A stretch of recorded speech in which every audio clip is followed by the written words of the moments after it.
ამნაირ სწრაფს როლა ქონდა ძალიან. ანუ ძალიან სწრაფად ისთვის მჭიც მალეცლის დოლურიანი კოლოფისგან იმითი არის კაი რომ ამას რომ გაუკეთებთ შეგიძლიათ რომ დაწვეთ ისროლოთ გერმანელები მაგალითად მომიწო შმაისტერში იყო გრძელი ესეთი კოლოფივით რაღაცა იყენა და იყო გამოშვერილი.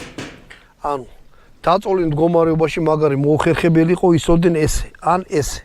ანუ ყველა ვარიანტი ახლა ამ ხელა რაღაცა რო იყო ჩამოსული ეგ არ არის კაი. ამითი ჯობდა. რომ დაწოლილ მდგომარეობაში კაი იყო. ცუდი ის იყო რომ ეს უფრო მძიმე იყო იმასთან შედარებით. ის უფრო დახვეწილი იყო, მაგრამ ის არ იყო დაშტამპული იარაღი, თუმცა მე რაღაცა დაშტამპული ნაწილები იმასაც აქვს, მაგრამ უფრო გამოჩარხული ნაწილები ქონდა. ნუ ეგეც ჩამივარდება ალბათ ხელში, თუ ვინმე საგათხრა. მეგობრებო, რა ვიცი, ეგ იარაღი რომ მომაწოდო და განვიხილოთ, ცუდი არ იქნება, რა ვიცი რა. ეს იარაღი მე არ მისროლია პირდაპირ გეტყვით, ეს კერლათვის.